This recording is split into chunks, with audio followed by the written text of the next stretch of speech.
Bienvenidos a un nuevo video del Centro de Capacitación Infoenfermería. Quien les habla es la licenciada Cintia y el día de hoy vamos a empezar con lo que viene a ser nuestro curso gratuito rumbo al ENADE 2024. El día de hoy trabajaremos lo que viene a ser enfermería fundamental. No olviden que al final, el día 19 de diciembre, se va a hacer un simulacro con un total de 80 preguntas, donde los primeros lugares van a tener una beca íntegra y 2 medias becas. Entonces les recomendamos ir estudiando y repasando, y si tal vez no tienen alguna posibilidad o incluso se quieren inscribir al curso, nos escriben al interno. Pero el día de hoy vamos a trabajar enfermería fundamental de la siguiente manera. ¿En base a qué? En base a preguntas, algo tan importante porque hay veces la parte de la teoría es muy abundante, y el día de hoy les hemos traído preguntas específicas para repasar en este caso este punto. ¿Qué tenemos que recordar? Recuerden que dentro de lo que viene a ser enfermería fundamental, el temario de las PFEN es el siguiente. Se aborda el tema de historia y filosofía de enfermería, bases conceptuales y teóricas y las bases metodológicas y tecnológicas. La cantidad de preguntas para el examen 2023-2 subió a 100 preguntas que se tenían que resolver en un periodo de 2 horas, pero en este caso vamos a ver que normalmente nos da a 12 preguntas para enfermería básica, si hacemos un aproximado de cuántas preguntas. Punto número uno. Punto número dos, para el 2024-1, como ya el examen se ha vuelto 100% presencial, vamos a ver que puede esto ir cambiando. ¿A qué me refiero con eso? Que recuerden que antes de la pandemia eran 200 preguntas que se daban en un bloque 100, y en el siguiente bloque eran otros 100, y en total hacían 200 preguntas. Pero vamos a ver que eso recién lo va a verificar ¿quién? El ASPEFEN. La página hasta el día de hoy que se está haciendo el video no ha subido ninguna información, pero igual en nuestras redes sociales nosotros, ni bien tengamos la información 100% verídica, lo estaremos subiendo. Entonces empezamos con la primera pregunta. Nos dice, ¿el origen del término proceso de enfermería se le atribuye a quién? ¿A Elizabeth Fried, Wiedenbach, Gordon o Lydia Hart? ¿Qué creen? Y para eso vamos a repasar un poco lo que viene a ser lo que nos decía Lidia. Van a ver que muchos libros solo le ponen L. Hall, pero ¿quién es L. Hall? Es Lydia Eloise William Halls. Vamos a ver que en ese caso, desde el año 1955, Lydia Hall introdujo lo que viene a ser este término del proceso de enfermería, y en su momento solo consideró 4 fases, y ya con la evolución de lo que viene a ser enfermería como tal, se ha ido agregando este nuevo término. Vamos a ver que también Lydia tiene un modelo que ha planteado a nivel de lo que viene a ser enfermería, y es la esencia disculpen, el modelo de esencia, cuidado y curación, que es el core, el care y el cure. Bien, entonces la respuesta correcta para esta pregunta es la D. Siguiente pregunta, nos dice,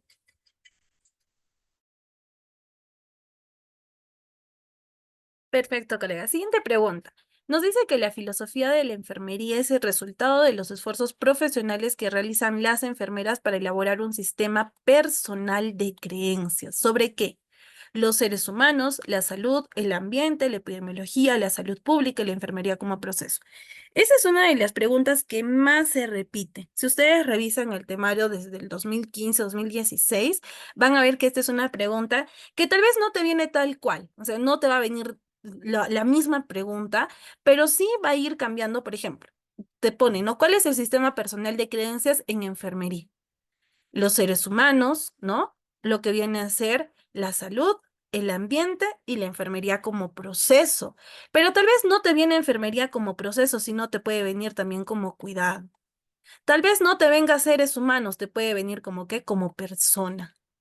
Entonces, ustedes tienen que también ver, y van a ver que esa pregunta se repitió bastantes veces, pero hay veces no de la misma manera, sino con sinónimos, ¿no? Incluso cuando nosotros hacemos las clases, siempre les decimos o siempre les damos la indicación que también tienen que recordar los sinónimos. Específicamente en esta pregunta es muy importante. Ya, entonces, para eso nuestra respuesta correcta sería la C, porque son 4. El cuidado, que sería la enfermería como proceso, la persona, que son los seres humanos, la salud y el ambiente, o también conocido como en el entorno donde se va a brindar el cuidado. Entonces, la respuesta correcta es la C. Siguiente pregunta nos dice, Como profesional de enfermería o como profesional enfermero, conoce que la siguiente posición hace más susceptible al paciente de desarrollar úlceras por presión o también conocida como lesiones por presión, debido a la fuerza de cizalla. Te dice que hace más susceptible. En general, una posición en la cual se encuentra el paciente y no hay una adecuada movilización va a llevar a que el paciente pueda desarrollar estas lesiones, sí. Pero ahí tenemos que incluir lo siguiente. ¿Qué viene a ser? ¿Qué es lo que, en qué posición normalmente están los pacientes más tiempo cuando están hospitalizados? En la posición de cúbito dorsal o también conocido como posición supina.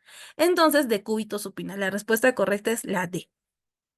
Siguiente pregunta, nos dice, su paciente hospitalizado presenta el siguiente diagnóstico de enfermería: deterioro de la integridad tisular en el miembro inferior derecho, ¿no? El paciente ya tiene lo que viene a ser una herida, ¿no? Pero en este caso es deterioro de la integridad tisular. Usted registra en la historia clínica curación de herida, porque va a ser una de las intervenciones que nosotros vamos a realizar por segunda intención. El significado de este resultado no, ¿qué implica? ¿No? Y nos dice, magnitud de la regeneración de células y tejidos posterior a un cierre intencionado. B, indemnidad estructural y funcional fisiológica normal de la piel y las membranas mucosas. O C, magnitud de regeneración de células y tejidos en una herida abierta o magnitud de la funcionalidad del tejido en un cierre secundario. Para eso vamos a recordar brevemente lo que viene a ser eh, nuestro diagnóstico NOC y vamos a ver qué es la curación de la herida por segunda intención. La definición es la siguiente: magnitud a la que las células y los tejidos de una herida abierta se regeneran. Entonces, nuestra respuesta correcta sería la C. Perfecto. Siguiente pregunta, nos dice, según Nola Pender, para comprender el estilo de vida como patrón multidimensional de acciones que realiza la persona, se requiere el estudio de tres categorías principales. 1, características y experiencias individuales. 2, cognición y motivaciones específicas de la conducta. 3, resultado conductual. O 4, la cultura y su entorno. Para eso vamos a recordar qué nos dice Nola Pender. ¿Cuál es la teoría de Nola Pender? Es el modelo de la promoción de la salud, ¿no? Entonces, vamos a ver que algo muy importante, y esa también ha sido pregunta de examen 2021-2022, se ha estado repitiendo. Nos dice que nosotros tenemos que tener en cuenta las características y experiencias individuales, las cogniciones y afectos relativos a la conducta específica y un resultado conductual. Por ende, nuestra respuesta sería 1, 2 y 3. Siguiente pregunta, nos dice, la escala de Braden se utiliza en las primeras 24 horas de ingreso del paciente para evaluar el riesgo de lesiones por presión o úlceras por presión. Teniendo en cuenta esto, la puntuación que tendrá una persona que tiene alto riesgo de sufrir úlceras, ¿cuál sería? Para eso recordemos que la escala de Braden evalúa justamente el riesgo que tiene una persona de sufrir, ¿no? De sufrir lo que vienen a ser las lesiones por presión y te dice. Acá básicamente te pregunta por cuál es la puntuación para alto riesgo. Para eso vamos a recordar brevemente que la escala de Braden evalúa 6 parámetros: percepción sensorial, exposición a la humedad, actividad, movilidad, nutrición, roce y peligro, y de acuerdo a eso se le da una puntuación de 1 a 4 o de 1 a 3 dependiendo del ítem o del parámetro. Acá básicamente ahorita nos están preguntando por la clasificación. Nos dice alto riesgo, riesgo moderado o riesgo bajo. Nos han preguntado por qué, por el alto riesgo. Entonces dice que el paciente, si tiene una puntuación menor a 12, tiene alto riesgo. Entonces, pero riesgo moderado es de 13 a 14. Por ende, la respuesta correcta, una puntuación menor de 13.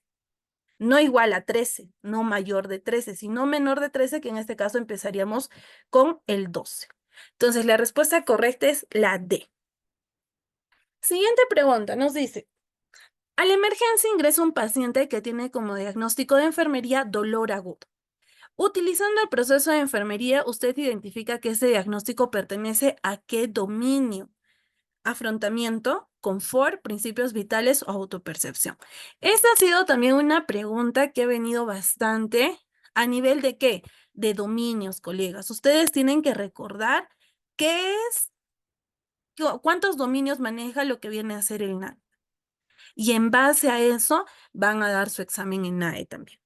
¿Ya? Entonces, en ese caso, recordemos que tenemos 13 dominios, de los cuales, si nos están preguntando por dolor, este se encuentra en la clase 1, confort físico, que evalúa dolor agudo, dolor de parto, dolor crónico, náuseas y disconfort o disposiciones para mejorar el confort. Entonces, la respuesta correcta es la B, confort.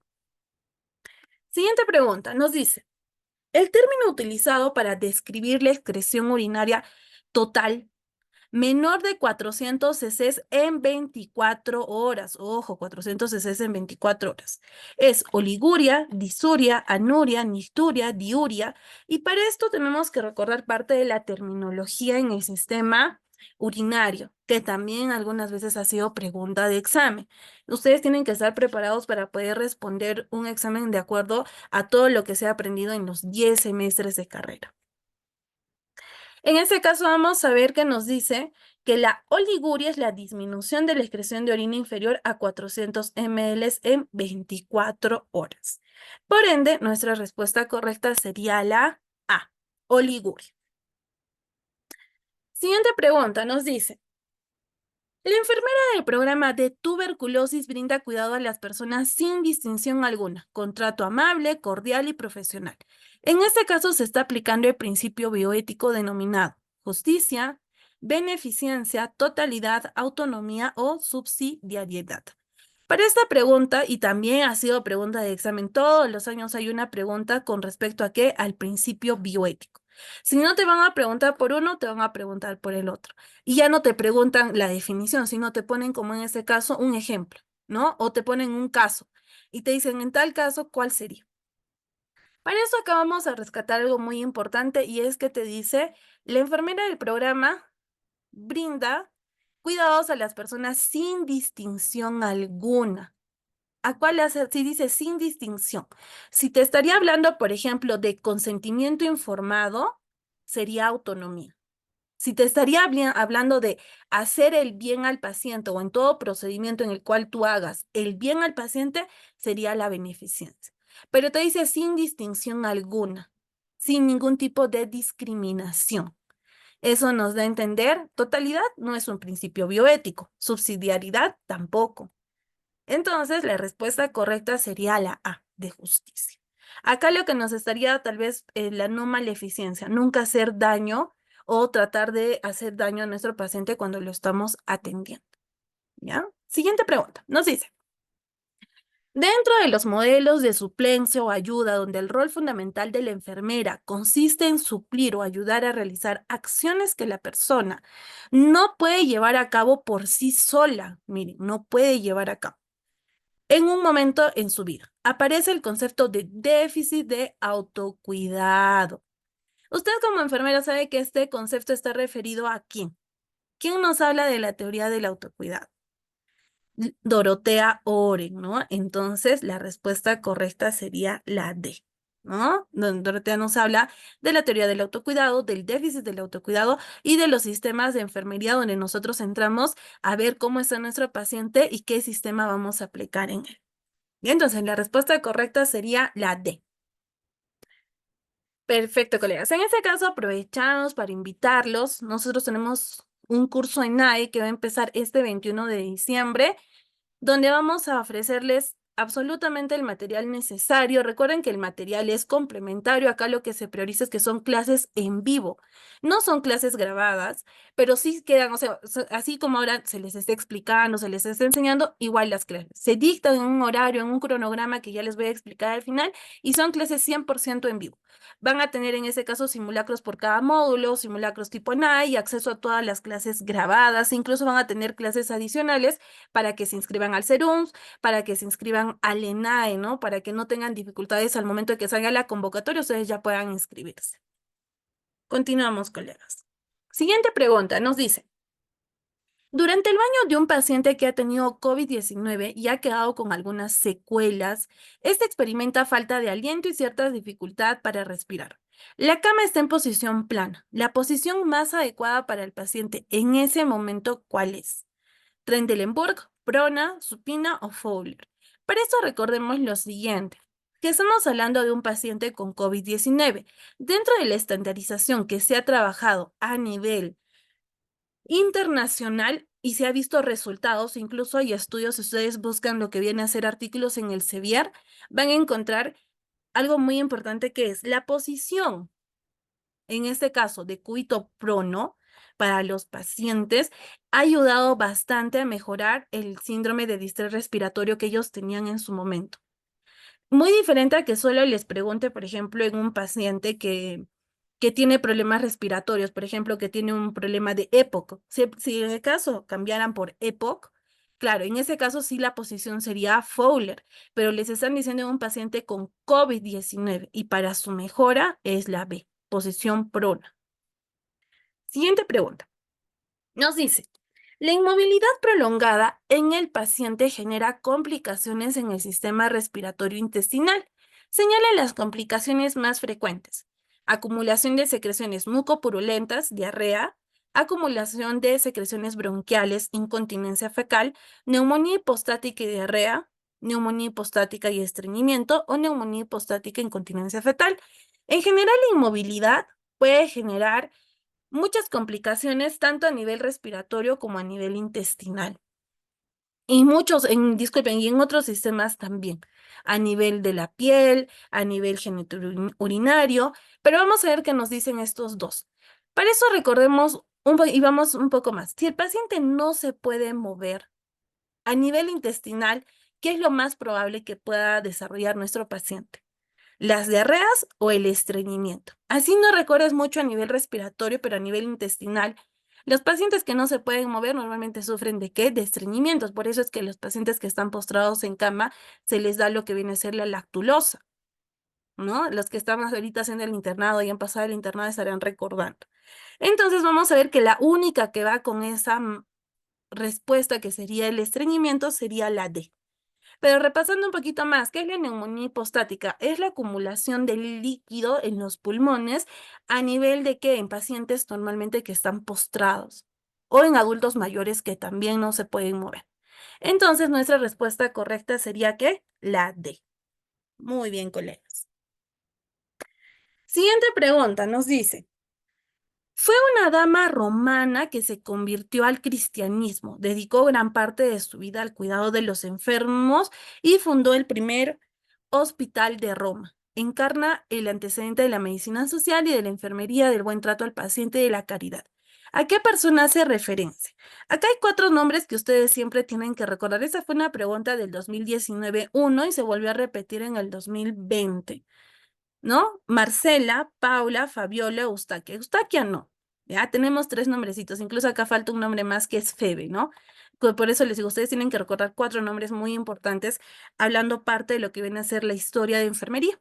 Y ahí encontramos Febe, fue la primera enfermera y ella ejercía funciones asistenciales, docentes y auxiliares. Marcela es la madre de las monjas que convirtió su palacio en un monasterio y Fabiola, que convirtió su palacio en el primer hospital en Roma. Y Paula, la primera en enseñar la enfermería como un arte. ¿Ya? Entonces, según esta breve explicación, colegas, nuestra respuesta correcta sería la C, Fabiola. Siguiente pregunta.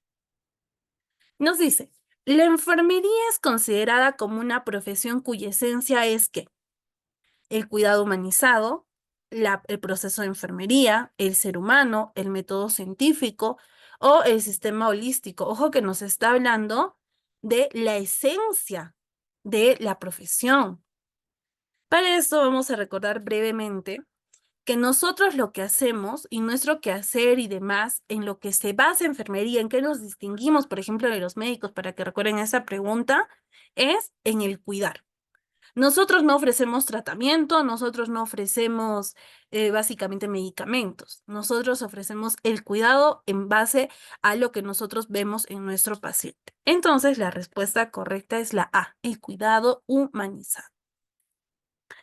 Siguiente pregunta, nos dice, Collier nos indica que cuidar representa un conjunto de actos de vida que tienen como finalidad y por función mantener la vida de los seres humanos para permitirles reproducirse y perpetuar la especie. En este sentido, los enfermeros reconocen que el estudio del cuidado humano es el objeto de enfermería el método de enfermería, contexto de enfermería o el sujeto de enfermería. Ojo que nos está hablando, los enfermeros reconocen que el estudio del cuidado humano, no, acá no nos están preguntando por el proceso de atención de enfermería. Si nos dirían proceso de atención de enfermería, pues sería el método, ¿no? Entonces, ¿qué sería? ¿Objeto o sujeto? ¿Qué opinan, colegas? Para eso, vamos a recordar brevemente. El objeto de lo que viene a ser parte de lo que viene a ser enfermería es el cuidado humano y el ser humano. El sujeto es quién va a hacer el cuidado. ¿Quién hace? No lo hace el paciente, lo hace la enfermera o el enfermero.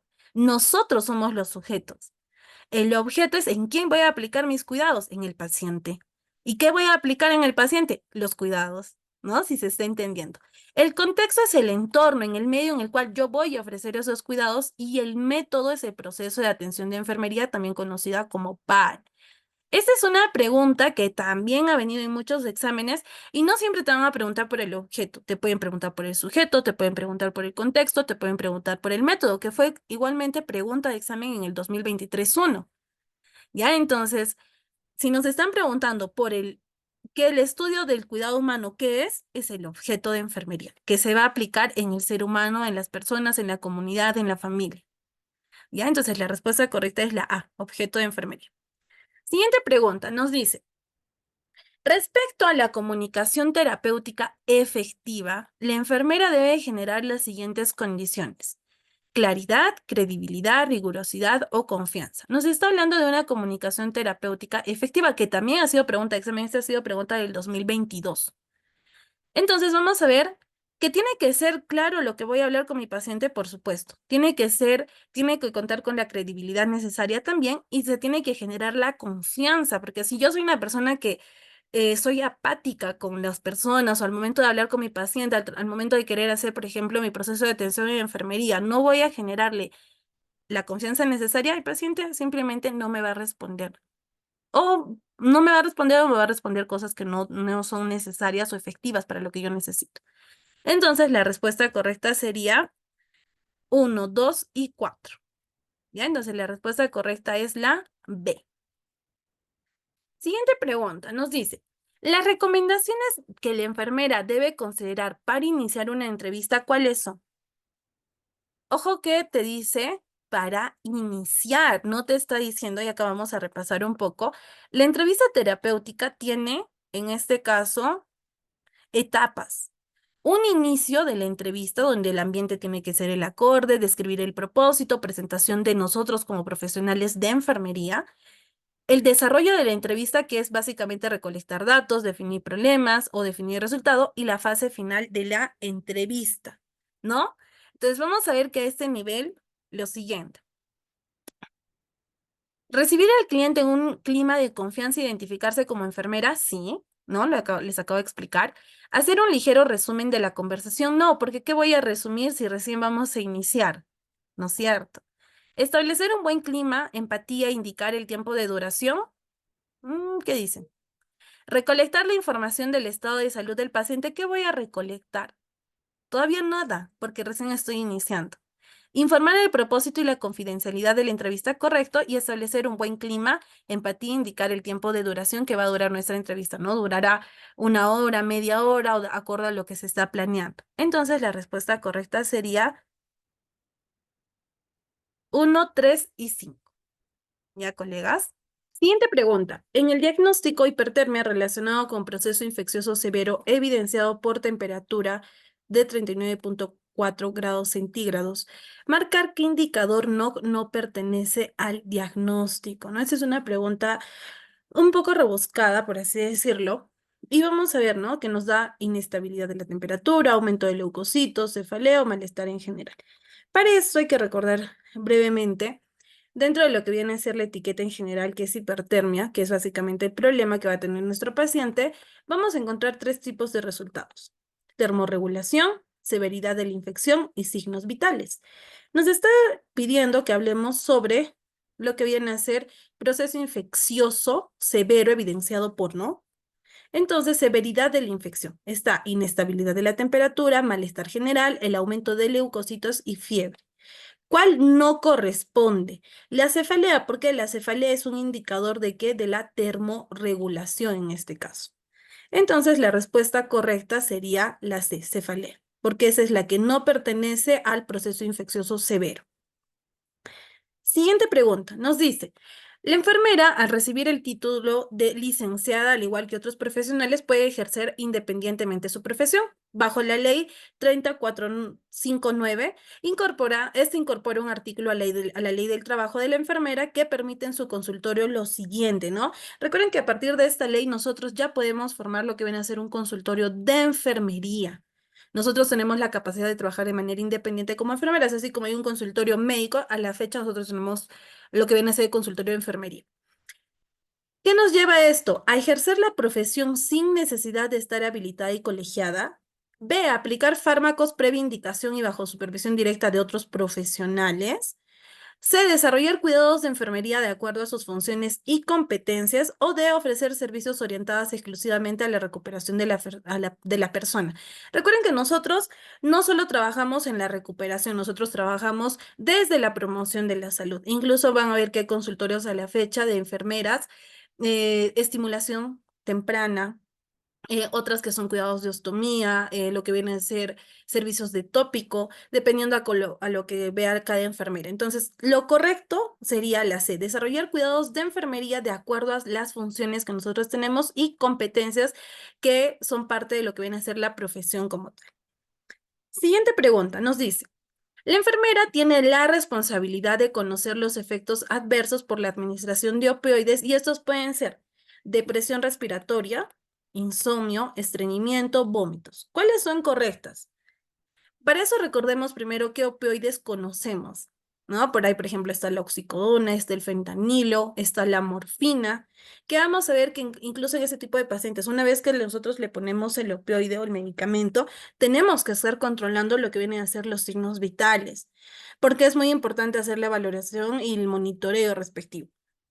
Entonces, en este caso, recordando, efectos adversos de los analgésicos opioides puede causar estreñimiento, puede causar lo que viene a ser bradicardia, hipotensión, va a haber una baja a nivel de lo que viene a ser el corazón, somnolencia, ocasiona sueño, ¿ya? Ahí ya pueden estar viendo cuál es la respuesta correcta. Depresión respiratoria, deterioro de las funciones cognitivas, deterioro del sistema inmune, y en algunos casos esta puede llegar a causar lo que viene a ser la tolerancia y una dependencia física directamente, que también ha sido pregunta de examen en algún momento, ¿no? Entonces vamos a ver que en este caso lo que ocasiona es depresión, estreñimiento y vómitos, ¿ya? No ocasiona insomnio, sino al contrario, ocasiona lo que viene a ser somnolencia, no insomnio, ¿ya? Entonces, 1, 3 y 4 es la respuesta correcta. Siguiente pregunta, nos dice, para planificar los cuidados de enfermería en el proceso de morir, usted debe considerar creencias y prácticas de cuidado, valorando que la eutanasia, lugar de preferencia para morir, las prácticas y rituales espirituales, religiosos o el cuidado del cuerpo después de la muerte.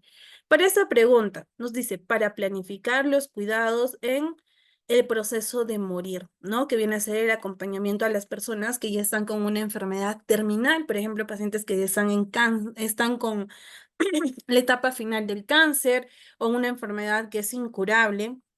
Entonces, recuerden que la eutanasia en algunos países ya es algo aprobado y se da, pero en nuestro país, estamos hablando de Perú, la eutanasia no se está, así como el aborto está penalizado. Entonces, ya por ahí, así no recuerden lo demás, ya tienen la respuesta, ¿no? Nosotros no podemos promover la eutanasia porque nosotros siempre vamos a promover lo que viene a ser la vida. Entonces, lugar de preferencia para morir, sí, correcto. Prácticas y rituales espirituales o religiosos. Hay muchas personas que reciben lo que viene a ser el santo óleo, ¿no? Que viene a ser la parte en donde ellos se confiesan por última vez y el cura viene y les absolve sus pecados, ¿no? Es parte de lo que ellos creen, muy independientemente de si nosotros estamos a favor o en contra. Y el cuidado del cuerpo después de la muerte, ¿no? Los cuidados post-mortem que se tienen que ofrecer. Entonces, la respuesta correcta es 2, 3 y 4. Acá, colegas, recordarles que si bien es cierto, lean muy bien las preguntas. Una recomendación muy importante es leer la pregunta, entenderlo. entenderlo de una manera en la cual ustedes puedan responder bien a sus preguntas. Bien, entonces no se olviden que vamos a tener otra clase con respecto a lo que van a ser salud del niño y salud del adulto, y el último día vamos el 19 de diciembre se va a hacer el simulacro, que es para todas las personas que están en el grupo de WhatsApp. ¿Ya? Y bueno, nuevamente les invito a participar en nuestro curso en NICE. Es un curso, si bien es cierto, es pagado, pero es un curso que les va a ser muy fructífero para lo que viene a ser su examen en NICE.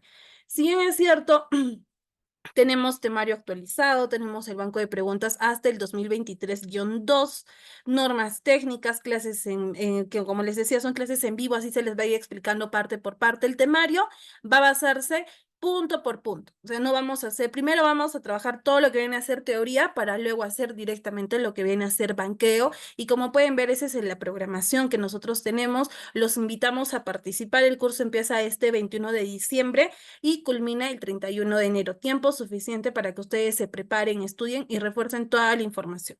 Van a tener acceso al material que, como están viendo, es un material que se prepara desde cero, un material que les va a encantar, donde se explica punto por punto de una manera tan bonita que no les va a ser difícil porque no se les va a poner pues información por acá, no, sino es información sintetizada y bien explicada para que ustedes tengan toda esa información. Se trabaja a través de lo que viene a ser el Zoom y la plataforma Classroom. Igual si tienen un grupo de amigos, de colegas que quieran inscribirse, hay precios corporativos para que ustedes también puedan ingresar. Entonces, colegas, muchas gracias por estar acá, por haber escuchado hasta el final. No se olviden de suscribirse a nuestro canal porque vamos a estar subiendo videos del ENAE, del SERUMS, de la residencia, que muchos colegas ya nos están pidiendo. Y si quieren mayor información, recuerden que tenemos todo un calendario de videos ya subidos donde ustedes pueden estar viendo qué requisitos necesitan incluso para el ENAE, para el SERUMS. Cuídense, colegas, hasta otra oportunidad.